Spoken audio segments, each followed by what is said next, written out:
DK Shivakumar ಮನೆಯಿಂದ ಹೊರಟಿದ್ದಾರೆ, ಸಿದ್ದರಾಮಯ್ಯ ಅವರ ಮನೆಗೆ ಹೋಗ್ತಾ ಇದ್ದಾರೆ ಅನ್ನುವಂಥ ಮಾಹಿತಿ. ಪ್ರಮಾಣ ವಚನ ಸ್ವೀಕಾರಕ್ಕೂ ಮುನ್ನ ಸಿದ್ದರಾಮಯ್ಯ ಅವರನ್ನ ಭೇಟಿಯಾಗ್ತಾರೆ.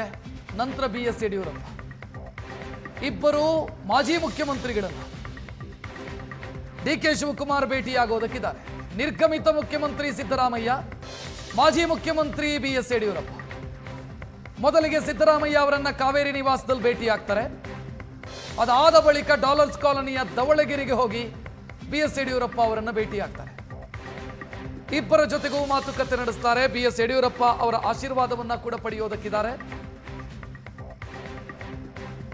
ರಾಜ್ಯವನ್ನ ಆಳಿದ ಮಾಜಿ ಮುಖ್ಯಮಂತ್ರಿಗಳ ಪೈಕಿ ಹಿರಿಯರು ಯಾರಿದ್ದಾರೆ ಅವರನ್ನೆಲ್ಲ ಭೇಟಿಯಾಗುವಂತ ಯೋಚನೆಯನ್ನ ಡಿಕೆ ಶಿವಕುಮಾರ್ ಇಟ್ಕೊಂಡಂಗೆ ಕಾಣಿಸ್ತಾ ಇದೆ.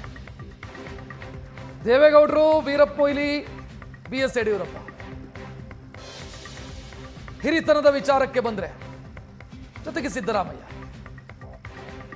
ಅವರನ್ನು ಈಗ ಭೇಟಿಯಾಗ್ತಾರೆ. ನಂತರ BS ಯಡಿಯೂರಪ್ಪ, ದೇವೇಗೌಡರು, ವೀರಪ್ಪ ಮೊಯ್ಲಿ ಅವರನ್ನು ಭೇಟಿಯಾಗ್ತಾರಾ ಅನ್ನುವಂಥ ಪ್ರಶ್ನೆ ಇದೆ.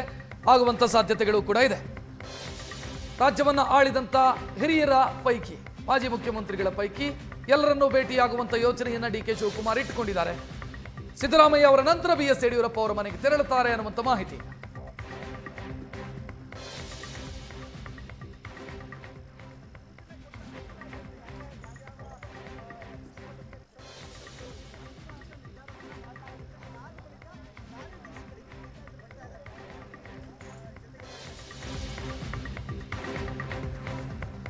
ಮತ್ತೊಂದು ಅಪ್ಡೇಟ್ ಸಿಗ್ತಾ ಇದೆ. ನಿಯೋಜಿತ ಮುಖ್ಯಮಂತ್ರಿ ಡಿಕೆ ಶಿವಕುಮಾರ್ ಅವರನ್ನ ಪರಮೇಶ್ವರ್ ಭೇಟಿಯಾಗಿದ್ದಾರೆ. ಪರಮೇಶ್ವರ್ ಉಪಮುಖ್ಯಮಂತ್ರಿ ಆಗೋದು ಖಚಿತ ಅಂತ ಹೇಳ್ತಾ ಇದೆ ಮೂಲಗಳು. ಡಿಕೆ ಶಿವಕುಮಾರ್ ಅವರನ್ನ ಪರಮೇಶ್ವರ್ ಭೇಟಿಯಾಗಿದ್ದಾರೆ. ಈಗಿರುವಂತ ಮಾಹಿತಿಯ ಆಧಾರದ ಮೇಲೆ ಹೇಳಬೇಕು ಅಂತಾದ್ರೆ ನಿಯೋಜಿತ ಮುಖ್ಯಮಂತ್ರಿಯನ್ನ ಭಾವಿ ಉಪಮುಖ್ಯಮಂತ್ರಿ ಭೇಟಿಯಾದರು ಅಂತ.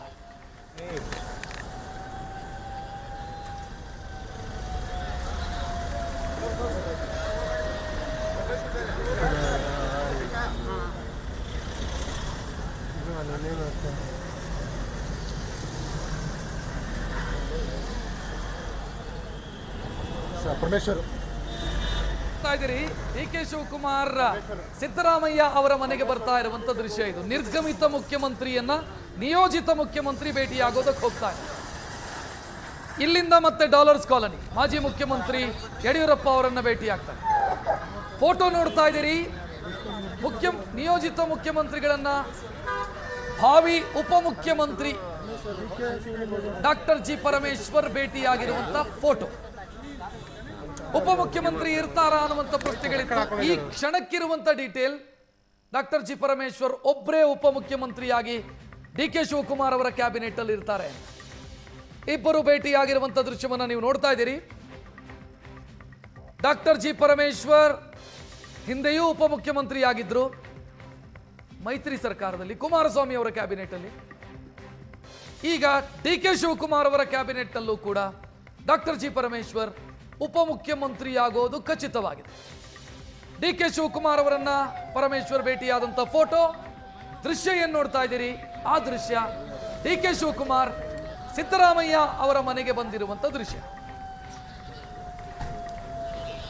ಇದರ ಮಧ್ಯೆ ಡಿಕೆ ಶಿವಕುಮಾರ್ ಯಾರ್ಯಾರು ಇವತ್ತು ಪ್ರಮಾಣ ವಚನವನ್ನು ಸ್ವೀಕರಿಸ್ತಾರೋ ಅವರಿಗೆ ಫೋನ್ ಮಾಡಿ ತಿಳಿಸ್ತಾ ಇದ್ದಾರೆ. ಪಟ್ಟಿ ಬಂದಿದೆ, ಹೈಕಮಾಂಡ್ ಕ್ಲಿಯರ್ ಮಾಡಿದೆ ನಿಮ್ಮ ಹೆಸರನ್ನ, ನೀವು ಇವತ್ತು ಸಂಜೆ ಪ್ರಮಾಣ ವಚನ ಸ್ವೀಕರಿಸಿ ಅಂತ ಅವರಿಗೆ ತಿಳಿಸ್ತಾ ಇದ್ದಾರೆ. ಇದನ್ನ ಮೊದಲನೆಯದಾಗಿ ಅಧಿಕೃತವಾಗಿ ಪ್ರಕಟಿಸಿದವರು ರಾಮಲಿಂಗಾರೆಡ್ಡಿ ಏಷ್ಯಾನೆಟ್ ಸುವರ್ಣ ನ್ಯೂಸ್ ಜೊತೆಗೆ ಮಾತನಾಡಿದ್ರು. ನನಗೆ ಫೋನ್ ಮಾಡಿದ್ರು ಡಿಕೆ ಶಿವಕುಮಾರ್, ಮಂತ್ರಿ ಆಗ್ತಿದ್ದೀರಿ ಅಂತ ತಿಳಿಸಿದ್ರು. 4 ಗಂಟೆಗೆ ಹೋಗ್ತಾ ಇದ್ದೀನಿ, ನಾನು ಪ್ರಮಾಣ ವಚನ ಸ್ವೀಕರಿಸ್ತಾ ಇದ್ದೀನಿ. ಮೊದಲನೆಯವರಾಗಿ ರಾಮಲಿಂಗಾರೆಡ್ಡಿ ಅದನ್ನ ತಿಳಿಸಿದ್ರು. ಫೋನ್ ಬರ್ತಾ ಇದೆ, ಫೋನ್ ಬಂದಿದೆ ನನಗೆ ಅಂತ. ಉಳಿದವರು ಯಾರೂ ಕೂಡ ಪ್ರತಿಕ್ರಿಯೆ ಈ ಕ್ಷಣದವರೆಗೂ ಕೂಡ ಕೊಟ್ಟಿಲ್ಲ. UT ಖಾದರ್ ಸ್ಪೀಕರ್ ಸ್ಥಾನಕ್ಕೆ ಇವತ್ತು ರಾಜೀನಾಮೆಯನ್ನು ಕೊಡ್ತಾ ಇದ್ದಾರೆ. ಸೊ ಅದು ಕೂಡ ಕ್ಲಿಯರ್. ಸ್ಪೀಕರ್ ಸ್ಥಾನಕ್ಕೆ ರಾಜೀನಾಮೆಯನ್ನು ಕೊಡ್ತಾ ಇದ್ದಾರೆ ಅಂತಂದ್ರೆ ಪ್ರಮಾಣ ವಚನ ಸಂಜೆ ಹೊತ್ತಿಗೆ ಅವರು ತೆಗೆದುಕೊಳ್ತಾರೆ ಅಂತ. ಮಧ್ಯಾಹ್ನ ಅವರು ಸ್ಪೀಕರ್ ಸ್ಥಾನಕ್ಕೆ ರಾಜೀನಾಮೆ ಕೊಡ್ತಾ ಇದ್ದಾರೆ. 2 ಕ್ಲಿಯರ್ ಆಯ್ತು. Satish Jarkiholi almost clear. ಕಾರಣ ಏನು ಅಂತಂದ್ರೆ ಅವರು ಮಾತನಾಡಿದ್ರು ಹಿರಿಯರು ಇರ್ತಾರೆ ಅಂತ. ಇನ್ನು ಡಿಕೆಶಿ ಸರ್ಕಾರದಲ್ಲಿ ಯುಟಿ ಖಾದರ್ ಸಚಿವರಾಗೋದು ಫಿಕ್ಸ್. ಮಧ್ಯಾಹ್ನ ಸ್ಪೀಕರ್ ಸ್ಥಾನಕ್ಕೆ ಯುಟಿ ಖಾದರ್ ರಾಜೀನಾಮೆ ಕೊಡ್ತಾರೆ. ರಾಜೀನಾಮೆ ಪಡೀತೀನಿ ಅಂತ ಡೆಪ್ಯೂಟಿ ಸ್ಪೀಕರ್ ಉಪಸಭಾಧ್ಯಕ್ಷರು ರುದ್ರಪ್ಪ ಲಮಾಣಿ ಅವರು ಮಾತನಾಡಿದ್ದಾರೆ. ಇನ್ಫ್ಯಾಕ್ಟ್ ರುದ್ರಪ್ಪ ಲಮಾಣಿ ಕೂಡ ಸಚಿವ ಸ್ಥಾನದ ಆಕಾಂಕ್ಷಿಯವರು. ಈಗ ಸ್ಪೀಕರ್ ಉಪ ಸ್ಪೀಕರಿಗೆ ರಾಜೀನಾಮೆಯನ್ನು ಕೊಡ್ತಾರೆ ಇವತ್ತು. ಅದನ್ನ ರುದ್ರಪ್ಪ ಲಮಾಣಿ ಕನ್ಫರ್ಮ್ ಮಾಡಿದ್ದಾರೆ. ನಾನು ಸಚಿವ ಸ್ಥಾನದ ಆಕಾಂಕ್ಷಿ ಇದ್ದೇನೆ. ಕಳೆದ ಬಾರಿ ಡೆಪ್ಟಿ ಸ್ಪೀಕರ್ ಮಾಡುವಾಗ ಮುಂದಿನ ಸಲ ಸಚಿವ ಸ್ಥಾನ ಕೊಡ್ತೀವಿ ಅಂತ ನನಗೆ ಒಪ್ಪಿಸಿ ಮಾಡಿದರು. ಈ ಸಾರಿ ಕೊಡ್ತೀವಿ ಅಂತಲೂ ಹೈಕಮಾಂಡ್ನವರು ಹೇಳಿದ್ದಾರೆ. ಇವತ್ತು ಸ್ಪೀಕರ್ ಅವರು ಮಂತ್ರಿಗಳಾಗೋದ್ರಿಂದ 2 ಹುದ್ದೆ ಒಂದೇ ಸಲ ಖಾಲಿ ಬಿಡೋಕ್ಕೆ ಬರೋದಿಲ್ಲ. ಆದ್ದರಿಂದ ನಾನು ಇವತ್ತು ಮಧ್ಯಾಹ್ನ ಸ್ಪೀಕರ್ಗೆ ರಾಜೀನಾಮೆ ಎಕ್ಸೆಪ್ಟ್ ಮಾಡಿ ನಾನು ಹಂಗಾಮಿ ಅಧ್ಯಕ್ಷನಾಗಿ ಇರ್ತೀನಿ. ಮುಂದಿನ ಸ್ಪೀಕರ್ ಆಗಿ ಬರೋವರೆಗೂ ಮತ್ತೆ ನಮ್ಮ ಮುಂದಿನ ಕಂತಿನಲ್ಲಿ ಮಂತ್ರಿ ಕೂಡ ಆಗ್ತದೆ. ನೀವು ಯಾವ ಇದು ಖಾತೆ ಕೊಟ್ಟರೆ ಚೆನ್ನಾಗಿ ನಿಭಾಯಿಸ್ಬೋದು ನೋಡ್ರಿ, ಕೊಟ್ಟ ಕುದುರೆ ಏನಿದವನೋ ಸೂರ್ಯನೂ ಅಲ್ಲ ಧೀರನೂ ಅಲ್ಲ ಅಂತಾರೆ. ಯಾವ ಖಾತೆ ಕೊಟ್ಟರು ನಿಭಾಯಿಸ್ಬೇಕು, ಅದಕ್ಕೆ ಶಕ್ತಿ ಬರೋದು. ಹೋದ ಸಲ ನನಗೆ ಮುಜರಾಯಿ ಮತ್ತು ಜವಳಿ ಕೊಟ್ಟಿದ್ದರು. ಮುಜರಾಯಿ ಖಾತೆಯಲ್ಲಿ ನಾನು ಭಾಳ ದೊಡ್ಡ ಸಾಧನೆ ಮಾಡಿದ್ವಿ. ಜವಳಿ ಇಲಾಖೆಯಲ್ಲಿಯೂ ಕೂಡ SC/ST ಗಾರ್ಮೆಂಟ್ ಮಾಡೋರಿಗೆ, ಫ್ಯಾಕ್ಟ್ರಿ ಮಾಡೋರಿಗೆ 90% ಸಬ್ಸಿಡಿ ಕೂಡ ಕೊಟ್ಟಿದ್ದೆ. ಮಾಡಿ ತೋರಿಸಿದ್ದೇವೆ. ಏನು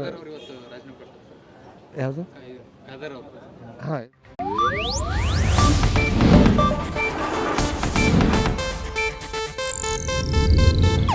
ಇದು ಏಷ್ಯಾನೆಟ್ ನ್ಯೂಸ್ ನೆಟ್ವರ್ಕ್ ಪ್ರಸ್ತುತಿ.